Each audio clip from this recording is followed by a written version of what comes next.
21/8/2025ಗೆ Shirva police ಠಾಣಾ ವ್ಯಾಪ್ತಿಗೆ ಬಂದು ಇವರು CDPO ಆಫೀಸಲ್ಲಿ ಚೈಲ್ಡ್ ಪ್ರೊಟೆಕ್ಷನ್ ಆಫೀಸಲ್ಲಿರೋ ಒಬ್ಬರು ಸ್ಟಾಫು ಒಂದು ಕಂಪ್ಲೇಂಟ್ ತೊಗೊಂಡ್ಬಂದಿದ್ದಾರೆ. ಮಂಗಳೂರಲ್ಲಿ ಕೊಳಾಸೋ ಹಾಸ್ಪಿಟ್ಲಲ್ಲಿ 3ನೇ ತಾರೀಕಿಗೆ 3 ಆಗಸ್ಟಿಗೆ ಡೆಲಿವರಿ ಆಗಿರುವಂಥ ಒಂದು ಮಗುವನ್ನು ನಮ್ಮ ಶಿರ್ವಾ ಪೊಲೀಸ್ ಠಾಣಾ ವ್ಯಾಪ್ತಿಯಲ್ಲಿರುವಂಥ ಒಂದು ಕಪ್ಪಳು ಯಾವುದೇ ಪ್ರೊಸೀಜರ್ಸ್ ಫಾಲೋ ಮಾಡದೆ ಅವರದೇ ಮಗು ಅಂತ ಹೇಳಿ ತೊಗೊಂಡು ಇಟ್ಕೊಂಡಿದ್ದಾರೆ ಅನಧಿಕೃತವಾಗಿ ಅಂತ ಮಾಹಿತಿ ಕೊಟ್ಟಿದ್ದಾರೆ. ಇದರ ಬೇಸಿಸ್ ಮೇಲೆ ಮತ್ತೆ ಫರ್ದರ್ FIR ತೊಗೊಂಡು ಮತ್ತೆ ತನಿಖೆ ಮಾಡಿದಾಗ ನಮಗೆ ಕೆಲವೊಂದು ವಿಷಯಗಳು ಕಂಡು ಬಂದಿದೆ. ಮೊದಲನೇದಾಗಿ ಈ ಪ್ರಕರಣದಲ್ಲಿ ನಮ್ಮ ಶಿರ್ವಾ ಪೊಲೀಸ್ ಠಾಣಾ ಮೂಲತವರು ಇಬ್ಬರು ಜನ ಕಪಲ್ಸು, ರಮೇಶ್ ಹಾಗೂ ಪ್ರಭಾವತಿ ಎಂಬ ಇಬ್ಬರು ಜನ, ಅವರಿಗೆ ಸುಮಾರು ವರ್ಷಗಳಿಂದ ಮಕ್ಕಳಾಗಲಿಲ್ಲ ಅಂತ ಕಾರಣಕ್ಕೆ ಮಗು ಬೇಕು ಅಂತ ಹೇಳಿ ಹುಡುಕಿದಾಗ ಅವರದ್ದು ಪರಿಚಯದಿದ್ದವರು ಒಬ್ಬರು, ಅವರ ಪರಿಚಯ ರಿಲೇಟಿವ್ ಆಗಿರುವಂಥ ಪ್ರಿಯಾಂಕಾ ಎಂಬವರು ಮಂಗಳೂರು ಮೂಲತಃ ಒಬ್ಬರು ವಿಜಯಲಕ್ಷ್ಮಿ ಎಂಬವರಿಗೆ ಪರಿಚಯ ಮಾಡಿಸಿಕೊಡ್ತಾರೆ. ಇವರು ನಿಮಗೆ ಮಗು ಕೊಡಿಸ್ಬೋದು ಅಂತೇಳಿ ಪರಿಚಯ ಮಾಡಿದ್ದಾರೆ. ಇವರು ವಿಜಯಲಕ್ಷ್ಮಿ ಅವರ ಹತ್ರ ಮಾತಾಡಿದಾಗ ಅವರು ಅದಕ್ಕೆ ಒಂದು ವ್ಯವಸ್ಥೆ ಮಾಡಿಕೊಡ್ತೀವಿ ಅಂತ ರೀತಿಯಲ್ಲಿ ಹೇಳಿದ್ದಾರೆ.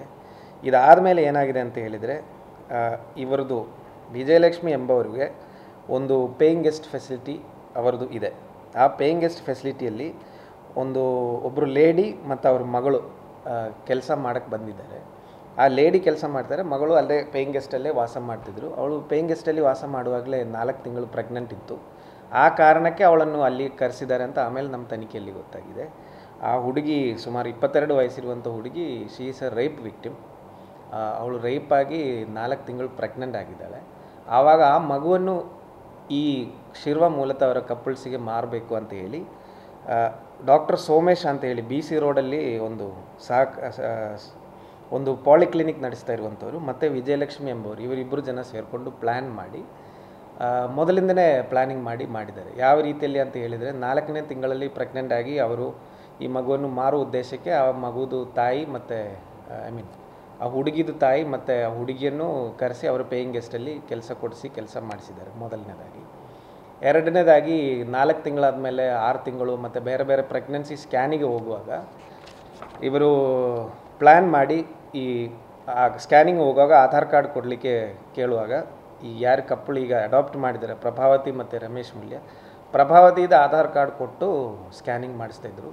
ಸೊ ದ್ಯಾಟ್ ಆನ್ ರೆಕಾರ್ಡ್ 4ನೇ ತಿಂಗಳಿಂದನೇ ರೆಕಾರ್ಡಲ್ಲಿ ಪ್ರಭಾವತಿದೇ ಗರ್ಭ ಅಂತ ರೀತಿಯಲ್ಲಿ ಕಾಣ್ತದೆ ಅಂತ ತೋರ್ಸೋಕ್ಕೋಸ್ಕರ ಸ್ಕ್ಯಾನಿಂಗಿಗೆ ಈ ರೀತಿ ದಾಖಲೆಯನ್ನು ಬಳಸ್ಕೊಂಡಿದ್ದಾರೆ. ಡೆಲಿವರಿ ಕೊಳಾಸೋ ಹಾಸ್ಪಿಟ್ಲಲ್ಲಿ ಆದಮೇಲೆ ಮಗುವನ್ನು ಇವರಿಗೆ ಹ್ಯಾಂಡ್ ಓವರ್ ಮಾಡಿ ಡಾಕ್ಟರ್ ಸೋಮೇಶ್ ಹಾಗೂ ವಿಜಯಲಕ್ಷ್ಮಿ ಇಬ್ಬರು ಜನ ಸೇರಿಕೊಂಡು 4.6 lakhs ರೂಪಾಯಿಯನ್ನು ಪಡ್ಕೊಂಡಿದ್ದಾರೆ. ಈ ಘಟನೆ ಆದಮೇಲೆ ಮತ್ತೆ ನಾವು ತನಿಖೆ ಮಾಡಿದಾಗ ನಮಗೆ ಗೊತ್ತಾಗಿರೋ ವಿಷಯ ಏನಂತ ಹೇಳಿದ್ರೆ, ಈ ಮಗು ಈ 22 ವಯಸ್ಸು ಹುಡುಗಿ ಯಾರು ಪ್ರೆಗ್ನೆಂಟ್ ಆಗಿದ್ದಾರೆ, she is a rape victim. ಅದಷ್ಟೇ ಅಲ್ಲ, ಅವರಿಗೆ ಮಾನಸಿಕವಾಗಿ ಸಮಸ್ಯೆನೂ ಇದೆ. ಅವರದೇ ಒಬ್ಬರು ಪರಿಚಯದವರು ಅವರನ್ನು ಮಾಡಿದಾಗಿ ನಮಗೆ ಮತ್ತೆ ತನಿಖೆಯಲ್ಲಿ ಕಂಡು ಬಂದಿದೆ. ಆ ಆರೋಪಿ ನವನೀತ್ 25 ವಯಸ್ಸು, ಅವರನ್ನು ಆಲ್ರೆಡಿ ಅರೆಸ್ಟ್ ಮಾಡಿ ಜುಡಿಷಿಯಲ್ ಕಸ್ಟಡಿಗೆ ಕಳಿಸಿದ್ದೀವಿ. ತನಿಖೆ ಮುಂದುವರಿಯಲಾಗ್ತಿದೆ. ಈ ಪ್ರಕರಣದಲ್ಲಿ ಮಗುದು ಡೆಲಿವರಿ ಸಿಸೇರಿಯನ್ ಆಗಿದೆ. ಆದರೆ ಅದಾದಮೇಲೆ ಕೂಡಲೇ ಡಿಸ್ಚಾರ್ಜ್ ಮಾಡಿ ಫರ್ದರ್ ಯಾವುದೇ ರೀತಿಯಲ್ಲಿರೋ ಮೆಡಿಕಲ್ ಕೇರ್ ಕೊಡಲಿಲ್ಲ ಅಂತ ರೀತಿಯಲ್ಲಿ ಬಂದಾಗ ನಾವು ಈ ಘಟನೆ ತನಿಖೆ ಮಾಡುವಾಗ ಹುಡುಗಿಯನ್ನು ಕೂಡಲೇ ಐಡೆಂಟಿಫೈ ಮಾಡಿ ನಾವೇ ಪೊಲೀಸ್ ವತಿಯಿಂದನೇ ಅವರಿಗೆ ಹಾಸ್ಪಿಟಲಲ್ಲಿ ಅಡ್ಮಿಟ್ ಮಾಡಿಸಿ ಮತ್ತೆ ಫರ್ದರ್ ಟ್ರೀಟ್ಮೆಂಟ್ಸ್ ಕೊಟ್ಟಿದ್ದೀವಿ. ಈಗಾಗಲೇ ಆ ಹುಡುಗಿ ಬಗ್ಗೆ ತುಂಬ ಸ್ಪಷ್ಟವಾಗಿ ಹೇಳಿದ್ದಾರೆ. ಆರೋಪಿನ ಅರೆಸ್ಟ್ ಮಾಡಿದ್ವಿ. ಮತ್ತು ಈ ಮಕ್ಕಳು ಮಾರಾಟ ಮಾಡಿರುವಂಥ ಯಾರು ಡಾಕ್ಟರ್ ಸೋಮೇಶ್ ಹಾಗೂ ವಿಜಯಲಕ್ಷ್ಮಿ ಯಾರಿದ್ದಾರೆ ಅವರಿಬ್ಬರನ್ನು ಅರೆಸ್ಟ್ ಮಾಡಿದ್ದೀವಿ. ಮತ್ತು ಇದರಲ್ಲಿ ಇರುವಂಥ ಇಬ್ಬರು ಮಗುವನ್ನು ಅಡಾಪ್ಟ್ ಮಾಡಿರೋ ಪ್ರಭಾವತಿ ಮತ್ತು ರಮೇಶ್ ಮೂಲ್ಯ ಅವರು ತನಿಖೆಗೆ ಸಹಕರಿಸ್ತಿದ್ದಾರೆ. ಅವರನ್ನು ನಾವು ತನಿಖೆಯಲ್ಲಿ ಒಳಪಡಿಸಿದ್ದೀವಿ. ಮತ್ತು ಯಾರು ಇವರನ್ನು ಪರಿಚಯ ಮಾಡಿಸಿಕೊಟ್ಟಿದ್ದಾರೆ ಪ್ರಿಯಾಂಕಾ ಎಂಬವರು, ಅವರನ್ನು ಸಹ ತನಿಖೆಯಲ್ಲಿ ಒಳಪಡಿಸಿದ್ದೀವಿ. ನಾವು ಅವರನ್ನು ಸದ್ಯಕ್ಕೆ ವಶಕ್ಕೆ ತೊಗೊಂಡಿಲ್ಲ, ಬಟ್ ತನಿಖೆ ಮುಂದುವರಿಯಲಾಗ್ತಿದೆ. ಇದಲ್ಲದೆ ಇದೇ ರೀತಿಯಲ್ಲಿ ಬೇರೆ ಪ್ರೆಗ್ನೆಂಟ್ ಆಗಿರುವಂಥ ಹೆಣ್ಮಕ್ಳದ್ದು ಈಗ ಯಾರು ಲೇಡೀಸಿಗೆ ಯಾವುದಾದ್ರೂ ಕಾರಣಕ್ಕೆ ಮಗುವನ್ನು ಸಾಕಲಿಕ್ಕಾಗಲ್ಲ ಅಥವಾ ಇಲ್ಲಿಸಿಟ್ ರಿಲೇಷನಿಂದ ಮಗು ಆಗಿದೆ, ಆ ಥರ ಕೇಸುಗಳು ಬಂದಾಗ ಆ ಥರ ಕೇಸುಗಳೇನಾದ್ರು ಇದ್ದಾಗ ಈ ವಿಜಯಲಕ್ಷ್ಮಿ ಎಂಬವರು ಇದರಲ್ಲಿ ಮಧ್ಯಸ್ಥತೆಯಲ್ಲಿ ಬಂದು ಆ ಮಗುವನ್ನು ಈ ಥರ ಅನಧಿಕೃತವಾಗಿ ಬೇರೆ ಪೇರೆಂಟ್ಸಿಗೆ ಕೊಟ್ಟಿರೋದು ಬಗ್ಗೆ ಸಹ ನಮಗೆ ಬೇರೆ ಮಾಹಿತಿ ಇದೆ. ಅದು ತನಿಖೆಯಲ್ಲಿ ಮುಂದುವರಿಯಲಾಗ್ತಿದೆ. ಇದೇ ರೀತಿ ಬೇರೆ ಏನಾದರೂ ಮಾಡಿದ್ದಾರಾ ಮತ್ತು ಇದೇ ರೀತಿಯಲ್ಲಿ ಬೇರೆ ಏನಾದರೂ ಲಿಂಕ್ಸ್ ಮಾಡಿ ಕೊಟ್ಟಿದ್ದಾರೆ ಅಂತ.